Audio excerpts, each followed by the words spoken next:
الحمد لله رب العالمين والصلاة والسلام على سيد الأنبياء والمرسلين وعلى آله وأصحابه وأتباعه وعترته أجمعين أما بعد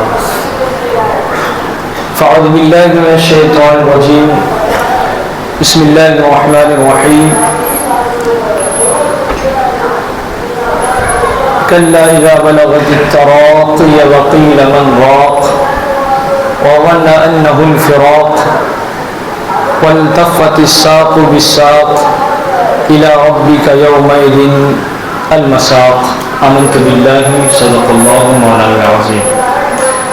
آئیے ہم اور آپ اپنی اور ساری کائنات کے مرکز عقیدت قبلہ اطاعت کعبہ انقیاد بے قصوں کے قص بے بسوں کے بس رسول السلام کے مرشد اعظم ہیں، یتیموں کے چارگر ہیں، اس نبی برحق کی مقدس بارگاہ میں اپنی عقیدت و محبت کا خراج جس طریقے سے پڑھاؤ میرے ساتھ مل کر عقیدت و محبت میں پڑھیں. الصلاۃ والسلام علیک یا رسول اللہ، الصلاۃ والسلام علیک یا حبیب اللہ،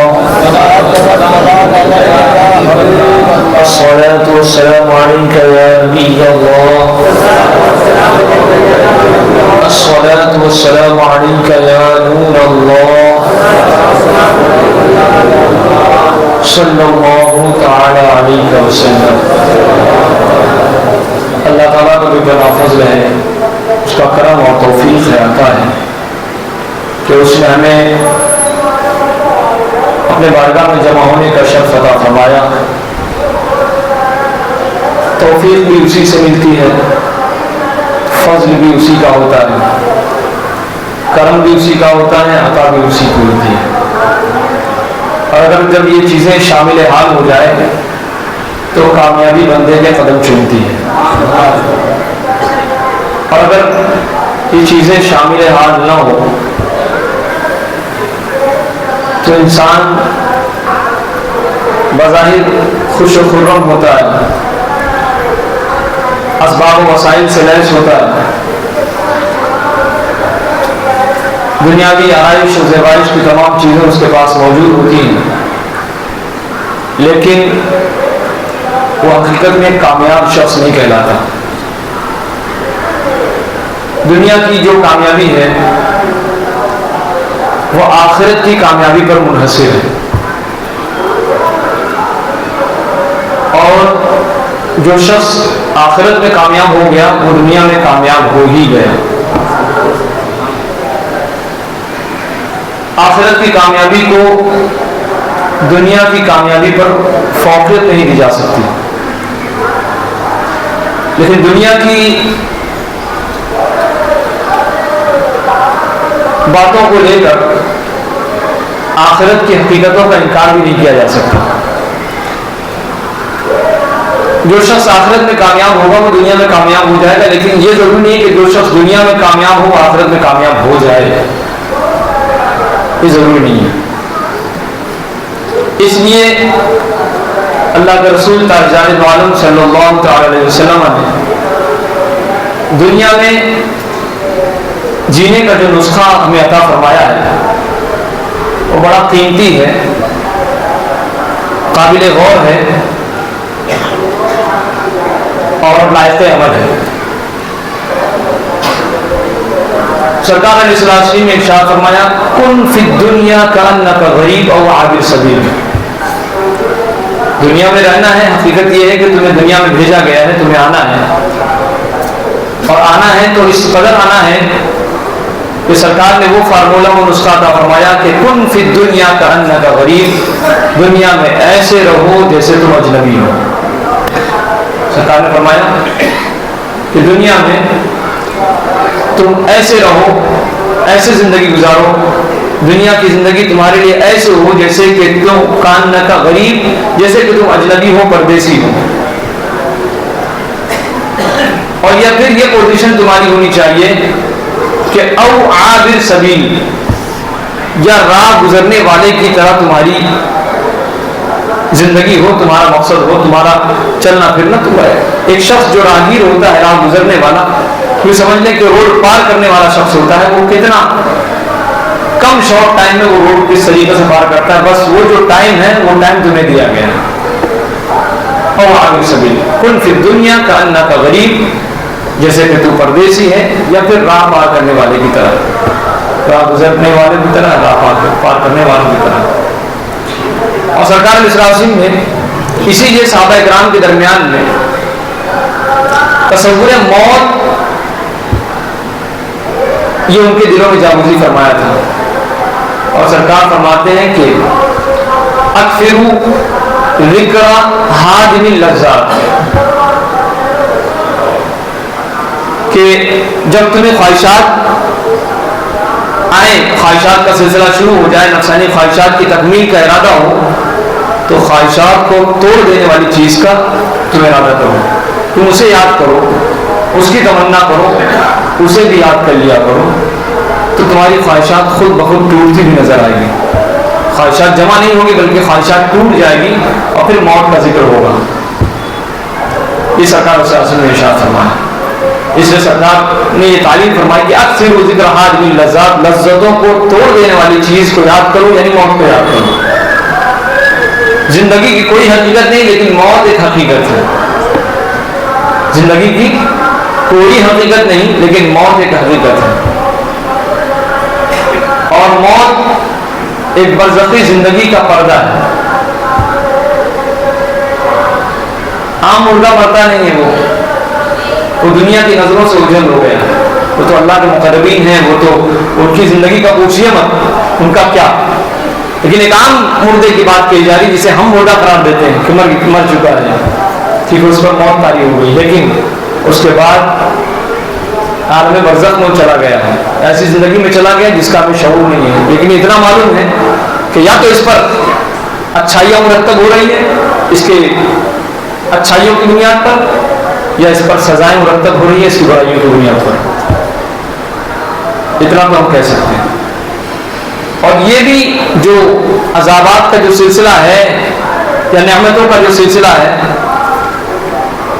وہ قیامت تک کے دن تک یہ چلتا رہتا ہے قبر میں.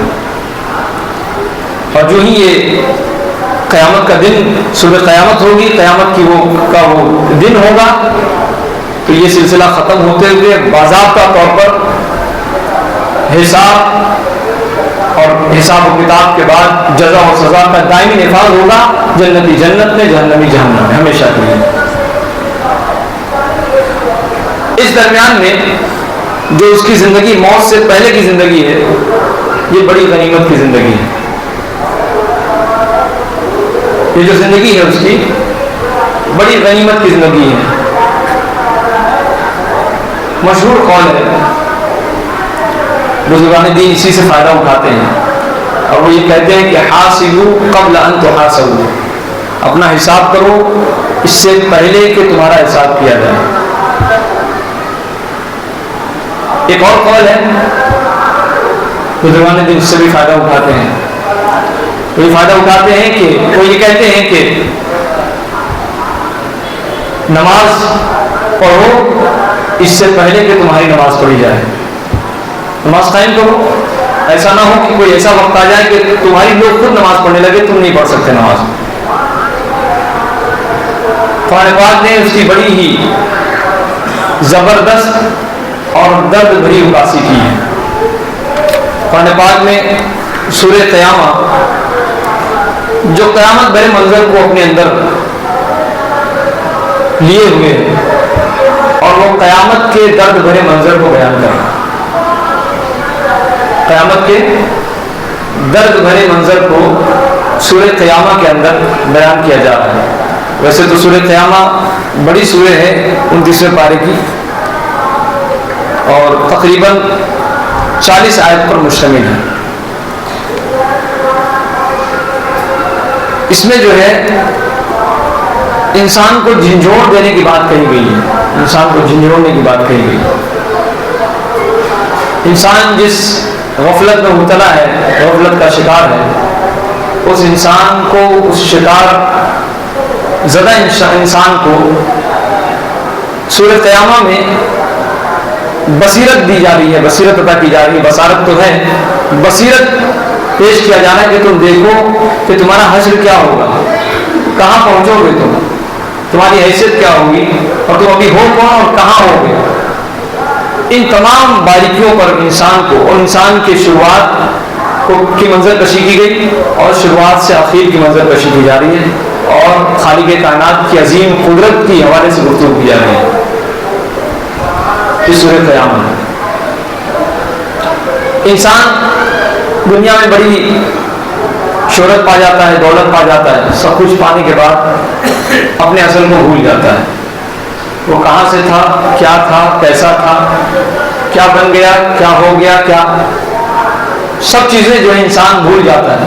بہت سارے ایسے بھی لوگ ہیں، کم ہی لوگ ہیں جو اپنی شروعات نہیں بھولتے، اور یہی وجہ ہے کہ وہ اپنی آخرت بھی برقرار رکھتے ہیں۔ اور بہت سارے ایسے انسان ہیں جو اپنے آغاز کو بھول جاتے ہیں، اور نتیجہ یہ ہوتا ہے کہ اختتام بڑا ہی دردناک ہوتا ہے۔ ان دونوں مرحلے میں انسان کی کیٹیگری دونوں مرحلے میں کام کرتی ہے۔ انسان کبھی اپنے نتائج کو بھول جاتا ہے کہ میں کیا ہوں، کیا کر رہا ہوں، اور اس کا نتیجہ مجھے کیا بھگتنا پڑے گا، اس سے بے خبر ہوتا ہے۔ اور بندہ مومن کو اپنے عاقبت سے ہمیشہ خبردار ہونا چاہیے۔ بندہ مومن کو اپنی عاقبت سے ہمیشہ خبردار ہونا چاہیے، یہی قرآن پاک کی تعلیم ہے۔ انسان بے بسی کا شکار ہو جاتا ہے۔ مثال کے طور پر خوشحال تھا، کبھی اللہ کو یاد نہیں کیا، نہ وہ جانتا ہے نماز کیا ہے، نہ زکوٰۃ دینا جانتا ہے، نہ حج کیا، نہ اللہ کے فرامین پر عمل کیا، نہ اخلاق کا مظاہرہ کیا، نہ معاملات کو درست رکھا اپنے۔ حال یہ ہوا کہ اسے کوئی بیماری لگ گئی، اسے کوئی بیماری لگ گئی، اور بیماری لگنے کے بعد ڈاکٹر نے اسے جواب دے دیا کہ اب جو ہے، اس کو تو کبھی نہیں جواب دیتا، رشتہ داروں کو جواب دے دیتا ہے کہ بھائی جائیے، ان کو لے جائیے، ان کی خدمت کیجیے، جتنے دن کی ان کی زندگی ہے کھلائیے پلائیے، ان کو خوش رکھیے، اور یہی ان کے لیے بہتر ہے۔ گھر والے ان کو دلاسا دیتے ہیں کہ آج ٹھیک ہو جائے گا، کل ٹھیک ہو جائے گا، آج ٹھیک ہو جائے گا، کل ٹھیک ہو جائے گا۔ ان کو کیا معلوم کہ میں آخری اسٹیج میں ہوں، بس اب تک کا معاملہ ہے۔ کبھی کبھی اس پر یہ چیزیں ظاہر ہو جاتی ہے، اس مریض پر، اس شخص پر، کہ نہیں یار میں مرنے والا ہوں، اور ڈاکٹر نے جواب دے دیا۔ جب بے بسی کا شکار ہو جاتا ہے تو پھر وہ اللہ کی طرف لوٹنے کی کوشش کرتا ہے، اللہ کی طرف لوٹنے کی کوشش کرتا ہے۔ زندگی بھر اللہ کا نام نہیں لیا، زندگی بھر کوئی کام نہیں کیا، زندگی بھر نماز نہیں پڑھی، زندگی بھر روزے نہیں رکھے، عیاشی میں پوری زندگی گزار دیا، اسلام سے بیزار تھا، دین سے بیزار تھا، لیکن اس کے بعد بھی اللہ تعالیٰ اس کی توبہ کو قبول فرماتا ہے۔ اللہ تعالیٰ بلند آواز سے بولیں، اللہ تعالیٰ اس کی توبہ کو قبول فرماتا ہے۔ توبہ کی مہلت جو ہے اتنی طویل ہے کہ حدیث پاک میں ہے کہ روز قیامت تک اللہ تعالیٰ توبہ کرنے والے کی توبہ کو قبول فرمائے گا۔ موقع اس قدر، اور حدیث پاک میں ہے کہ اللہ تعالیٰ بندے کی توبہ اس وقت تک قبول فرماتا ہے جب تک آدمی اس اسٹیج پہ جس مرحلے پر نہ پہنچ جائے، معلوم یغرغر، کہ اب اس کی سانس اس کے حلقوم تک پہنچی، اس کی روح اس کے حلقوم تک پہنچی، اب حلقوم سے حلق سے کھینچ لی جائے گی، اور وہ آدمی مردہ کہلا دیا جائے گا۔ اس سے پہلے تک اللہ تعالیٰ توبہ قبول فرماتا ہے، لیکن توبہ میں تاخیر کیسے؟ اس بات کی کیا گارنٹی ہے کہ فلاں شخص اتنے سال جیے گا اور اتنے سال میں مر جائے گا؟ اس بات کی کیا گارنٹی ہے؟ ہم سب خطاؤں کا پتلا ہے، مجسمہ ہے، ہم سب سے خطائیں ہوتی ہیں، لیکن اللہ کے رسول تاجدار دو عالم صلی اللہ تعالی علیہ وسلم ارشاد فرماتے ہیں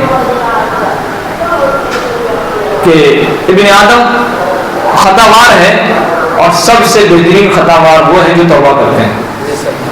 بلند آواز سے بولیں، سب سے بہترین خطاوار بھی ہیں اور سرکار فرما رہے ہیں کہ بہترین خطاوات گناہ کرنے والے ہیں، یہ اپنے جرم کے مطابق عدالتوں میں ہوں گے، رب کی بارگاہ میں حاضر ہوں گے، لیکن سرکار نظام توبہ اس قدر حسین نظام توبہ بیان فرما رہے ہیں، اس قدر بارونق نظام توبہ ہے سرکار کا کہ سرکار فرماتے ہیں کہ کارخانے قدرت کا نظام یہ ہے کہ جو شخص گناہ کر لے، گناہ پر نادم ہو جائے اور رب کی بارگاہ میں حاضر ہو جائے، توبہ کر لے، اللہ تعالیٰ اس کی توبہ کو قبول فرماتا ہے۔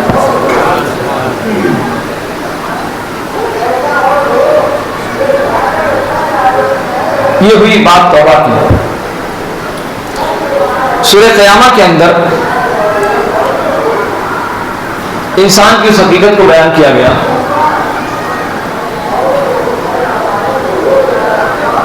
کہ ابھی حلقوم پر اس کی سانس، اس کے روح کے آخری حصے جو ہے اب حلقوم پر حلق تک پہنچا ہے، اور حلق تک پہنچنے کے بعد کلا اذا بلغت التراق، کلا ہرگز نہیں، اذا بلغت التراق،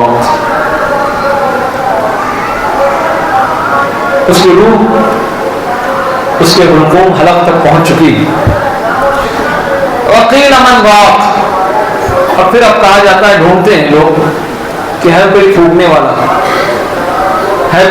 والا جھاڑ پھونک کر دے، ہے کوئی سورہ یاسین پڑھنے والا، ہے کوئی کلمے کی تلقین کرنے والا، ہے کوئی کچھ ایسا پڑھ دے کہ اسے راحت مل جائے، ہے کوئی ایسا جو اس پر کچھ پڑھ دے کہ اسے سکون مل جائے، اس میں اطمینان مل جائے، موت کی کرب، موت کی سختی جو اس سے برداشت نہیں ہو رہی ہے، اور عالم نزع میں ہے، جاگنے کا وقت ہے، روح کھینچنے سے بھی نہیں کھینچی جا رہی ہے، اس قدر اسے درد اور کرب کا احساس ہے، لوگ ڈھونڈتے ہیں، بڑا بے چین ہے، کیا ہوا، ارے کسی کو بلائیے۔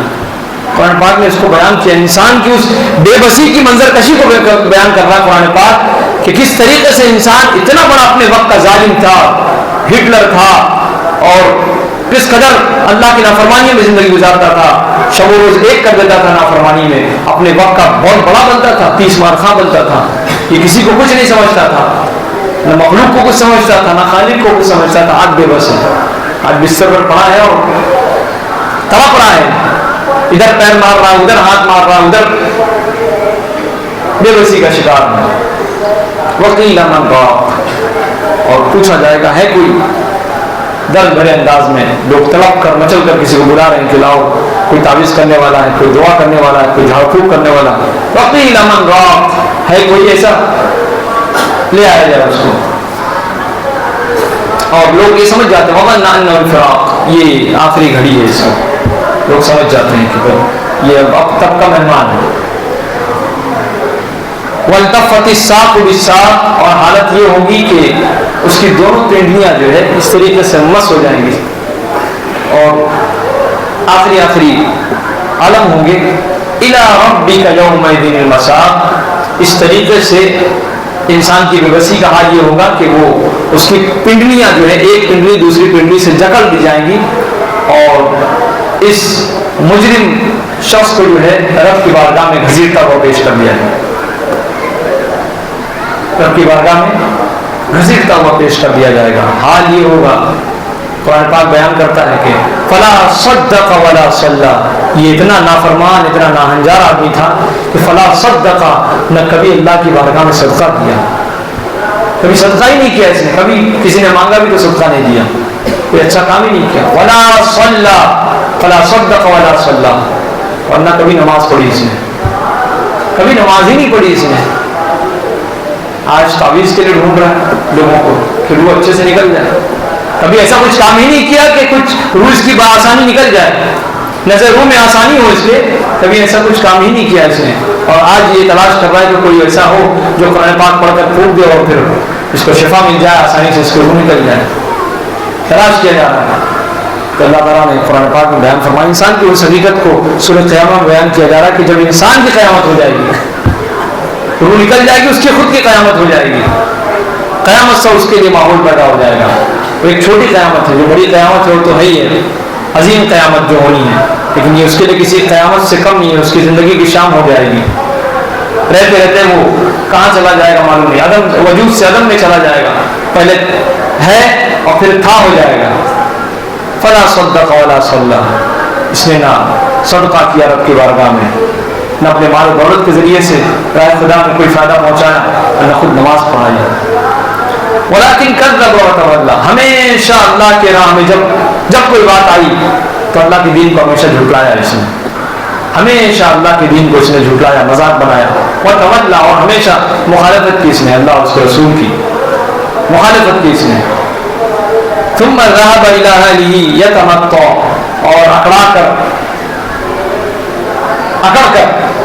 متکبرانہ انداز میں یہ اپنے گھر والوں کی طرف گھومتا تھا، پھرتا تھا، اپنے علاقے میں ایک دم شان و شوکت سے رہتا تھا. اولا لک فاولا، ویل ہے، بربادی ہے. 4 بار اس کلمے کا ذکر کیا گیا، 4 بار بربادی ہے، بربادی ہے. اولا لک فاولا ثم اولا لک فاولا، ویل ہے، بربادی ہے ایسے شخص کے لیے، اور ایسے شخص کے لیے بربادی ہے، ایسے شخص کے لیے بربادی ہے. 4 بار اس کلمے کا ذکر. ایحسب الانسان ان یترک سدی، انسان یہ سمجھتا ہے کہ یہ آسانی سے چھوٹ جائے گا، کوئی امتحان سے نہیں گزرنا ہوگا اس کو، اور بڑے ہی آسان مرحلے سے گزر جائے گا وہ. انسان اگر یہ سمجھتا ہے تو اس کی بھول ہے. ایحسب الانسان ان یترک سدی الم یکن نطفۃ من منی یمنی. قرآن پاک نے کہا کہ یہ کیا سمجھتا ہے، خالق کی بارگاہ میں یوں ہی آ جائے گا اور حساب کتاب نہیں ہوگا؟ نہیں. پھر اللہ تعالیٰ نے اس کی تخلیق کے حوالے سے ذہن میں باتیں پیش کی کہ منی کا ایک قطرہ جس سے اس کا وجود ہوا ہے، اس کا وجود ہوا، انتہائی گھٹیا چیز سے اس کا وجود ہے. اور پھر اس کے بعد ثم كان علقة فخلق فسوى، پھر اس کے بعد وہی جو ہے خون، اور پھر اس کے بعد گوشت کا ٹکڑا بنا، پھر اس کے ذریعے سے اللہ نے اسے انسان بنایا، باضابطہ اسے جسم و حیت و حیولہ پیش کیا، اس کا سانچہ اور خاکہ تیار ہوا. فجعل منه الزوجين الذكر والانثى، اور اللہ تعالیٰ نے اسی کے ذریعے سے انسان میں 2 کیٹیگری بنائی، مذکر مؤنث، مرد بھی عورت بھی، دونوں کیٹیگریاں اللہ تعالیٰ نے بنائی. اور پھر اس کے بعد اللہ تعالیٰ نے آخر میں اپنے نظام قدرت کو بیان فرمایا کہ الیس ذالک بقادر علی ان یحیی الموتى، کہ کیا اللہ تعالیٰ اس پر قادر نہیں ہے کہ وہ مردوں کو پھر زندہ کرے؟ کہ اللہ تعالیٰ اس پر قادر نہیں ہے؟ جو یہ سب کمال قدرت کی انتہا ہے اس کی، اور مظاہر قدرت اس کے بے شمار ہیں، تو کیا وہ اللہ تعالیٰ اس پر قادر نہیں ہے کہ پھر وہ مر جائے گا اور پھر وہ یہ سوچے گا کہ اب کچھ نہیں ہونا ہے؟ تو ایسا نہیں ہے. جو یہ تمام کام کر سکتا ہے تو اس کی قدرت اس پر بھی جو ہے وہ قادر ہے اللہ تعالیٰ کی ذات، کہ مرنے کے بعد دوبارہ اسے پھر زندہ کیا جائے گا، پھر حساب کتاب کے مراحل طے ہوں گے، پھر اس کے بعد جزا و سزا کا نفاذ ہوگا. یہ انسان کی اس حقیقت کو بیان کیا گیا کہ اس طریقے سے انسان دنیا میں اکڑ کر چلتا ہے، لیکن غیر ہو، بربادی ہو. اور یہ اس آیت کا پس منظر جو ہے، ابو جہل نے سرکار کی بارگاہ میں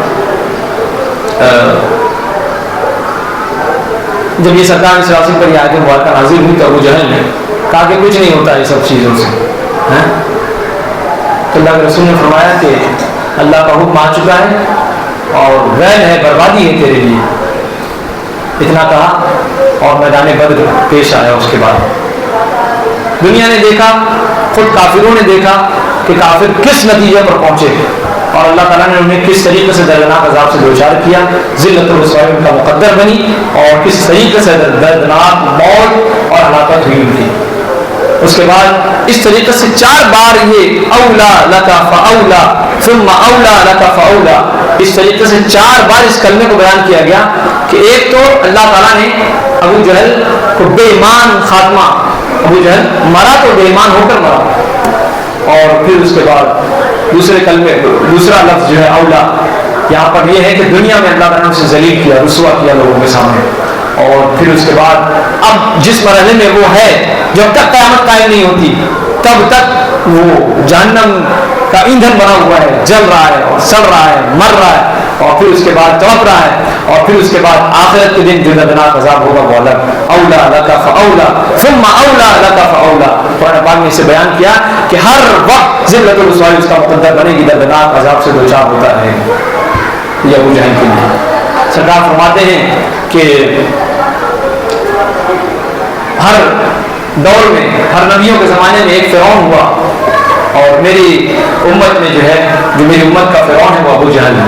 اس آیت پاک کا نزول ہے، لیکن اس کے ذریعے سے تمام اہل ایمان کو مخاطب کیا گیا کہ اگر تمہاری زندگی اس طریقے سے لاپرواہی میں اور برائیوں میں، اشیائی میں، نافرمانی میں گزرتی ہے تو رجوع کرو. فلا صدق ولا صلی ولکن کذب وتولى. یہ تمام چیزیں چھوڑتے ہوئے تم الیس ذلک بقادر علی ان یحیی الموتى، اس بارے میں ضرور غور و فکر کرنا کہ وہ پروردگار عالم جس نے تمہارے لیے اتنے نظام کائنات تمہارے لیے مسخر کر دیا، تمہیں زندگی سے لے کر، زندگی کی شروعات سے لے کر آخرت کے دن تک کے تمام انتظامات تمہارے لیے اللہ تعالیٰ نے تیار فرما دیا، تمام تر سہولیات مہیا فرما دیا. کیا وہ اس پر قادر نہیں ہے کہ تمہیں تمہارا مرنے کے بعد دوبارہ زندہ کر دے؟ اس باریکی پر ہمیں غور و فکر کرنے کی ضرورت ہے. اللہ تبارک و تعالیٰ ہم سب کو نیکی کی توفیق عطا فرمائے، اچھے عمل کی توفیق عطا فرمائے، برائیوں سے بچائے، اچھا سچا نیک مسلمان بن کر ہم سب کو زندگی گزارنے کی توفیق عطا فرمائے. یہ وہ باتیں تھیں جو میں نے آپ کی خدمت میں پیش کیا. قرآن پاک میں سورۃ قیامہ میں اگر آپ تفصیل سے پڑھنا چاہیں گے تو بڑی تفصیل سے آپ پڑھ سکتے ہیں اس کو، کیونکہ جمعہ کی تقریر ہے، جمعہ کا خطبہ ہے. اس کے لیے ہم نے مختصر انداز میں اپنی باتوں کا آپ کی خدمت میں پیش کیا.